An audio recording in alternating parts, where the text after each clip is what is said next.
नमस्कार दोस्तों, आज की वीडियो में बात करेंगे टेस्टोस्टेरोन टेस्ट के बारे में। यह क्या होता है और क्यों कराया जाता है। वीडियो में आगे बढ़ने से पहले एक छोटी सी रिक्वेस्ट है। मैं इस चैनल पर बहुत ही मेहनत करके टेस्ट से रिलेटेड जानकारी लेके आता हूं। अगर आपको जानकारी अच्छी लगती है तो प्लीज़ चैनल को सपोर्ट ज़रूर करें। अब बात कर लेते हैं टेस्टोस्टेरोन हार्मोन के बारे में। यह एक मेल हार्मोन होता है। ब्लड के अंदर टेस्टोस्टेरोन की मात्रा का पता लगाने के लिए इस टेस्ट को कराया जाता है। इसकी जो रीडिंग होती है उसको NGDL यानी नैनोग्राम प्रति डेसीलीटर के बेस पर मापा जाता है। इसको सीरम टेस्टोस्टेरोन टेस्ट के नाम से भी जाना जाता है। यह एक एंड्रोजन होता है। इसको सेक्स हार्मोन भी बोला जाता है, जो कि मेल और फीमेल दोनों के अंदर बनता है। यह हार्मोन यौवन और प्रजनन क्षमता में महत्वपूर्ण भूमिका निभाता है। इसके साथ ही टेस्टोस्टेरोन यौन इच्छा को भी प्रभावित करता है। अब बात कर लेते हैं टेस्टोस्टेरोन हार्मोन टेस्ट किस लिए कराया जाता है। सबसे पहले मेल के अंदर बात कर लेते हैं, मेल के अंदर ये टेस्ट क्यों कराया जाता है। मेल के अंदर प्राइमरी या सेकेंडरी हाइपोगोनाडिज्म होने पर यह एक ऐसी कंडीशन होती है जिसमें टेस्टोस्टेरोन का लेवल असामान्य तरीके से कम हो जाता है। लड़कों के अंदर यौवन अवस्था में देरी वाले कारणों का पता लगाने के लिए भी इस टेस्ट को कराया जाता है। टेस्टोस्टेरोन टेस्ट का इस्तेमाल इस हार्मोन की रिप्लेसमेंट थेरेपी पर नज़र रखने के लिए भी किया जाता है। अब बात करेंगे फीमेल के अंदर इस टेस्ट को क्यों कराया जाता है। फीमेल के अंदर हाइपर एंड्रोजेनिज्म कंडीशन के कारणों को डायग्नोस करने के लिए यह एक ऐसी कंडीशन होती है जिसके अंदर टेस्टोस्टेरोन हार्मोन का लेवल असामान्य तरीके से हाई हो जाता है यानी बढ़ जाता है।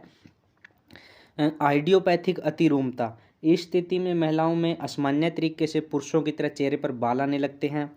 और कंजेनिटल एड्रेनल हाइपरप्लासिया, यह एक जन्म दोष होता है जिसके कारण एड्रीनल ग्रंथियां ज़्यादा बढ़ जाती हैं। पॉलीसिस्टिक ओवेरियन सिंड्रोम, यह हार्मोन इम्बैलेंस की स्थिति होती है जिसके कारण अंडाशय में सिस्ट बनने लगते हैं, जिस वजह से टेस्टोस्टेरोन हार्मोन का लेवल बढ़ने लगता है। एड्रीनल ग्रंथियां अंडाशय में टेस्टोस्टेरोन हार्मोन का उत्पादन करने वाले ट्यूमर का होना। तो ये कई सारे कारण हो सकते हैं जिनकी वजह से ये टेस्ट कराया जाता है। अब बात करेंगे इसकी नॉर्मल वैल्यू के बारे में। सबसे पहले एडल्ट मेल के अंदर बात करेंगे इसकी वैल्यू कितनी होनी चाहिए। एडल्ट मेल के अंदर 18 से 50 साल की एज तक इसकी जो नॉर्मल वैल्यू है वह 249 से 836 NG डेसीलीटर तक होनी चाहिए। और 50 साल से ऊपर की एज में इसकी जो नॉर्मल वैल्यू है वह 193 यानी 193 से 740 NG डेसीलीटर तक होनी चाहिए। अब बात करेंगे एडल्ट फीमेल के अंदर। एडल्ट फीमेल जिनकी एज 18 से 50 साल है, इस एज तक जिसकी नॉर्मल वैल्यू 8 से 48 NG डेसीलीटर तक होनी चाहिए। और 50 साल से ऊपर की एज में इसकी नॉर्मल वैल्यू 2 से 41 NG डेसीलीटर तक होनी चाहिए। अब जानेंगे टेस्टोस्टेरोन हार्मोन का लेवल गिरने की क्या क्या वजह हो सकती हैं। जान लेते हैं कौन कौन सी वजह हो सकती है जिनकी वजह से टेस्टोस्टेरोन का लेवल कम या नीचे गिर जाता है, डाउन हो जाता है। सबसे पहले कोई गंभीर बीमारी होना, पिट्यूटरी ग्रंथि का सामान्य मात्रा में हार्मोन ना बनाना, मस्तिष्क के उस हिस्से में समस्या होना जो हार्मोन को नियंत्रित करता है, यौवन अवस्था में देरी होना, पिट्यूटरी ग्रंथि की कोशिकाओं के अंदर ट्यूमर होना, अधिक मोटापा होना। तो ये कई सारे कारण हो सकते हैं जिनकी वजह से टेस्टोस्टेरोन हार्मोन का लेवल नीचे गिर सकता है। अब बात कर लेते हैं टेस्टोस्टेरोन का लेवल बढ़ने की क्या क्या वजह हो सकती हैं। सबसे पहले एंड्रोजन रेसिस्टेंस, जिसमें पुरुष हार्मोन के एक्शन के लिए प्रतिरोध उत्पन्न होता है, अंडाशय में ट्यूमर होना और testicle cancer, congenital adrenal hyperplasia.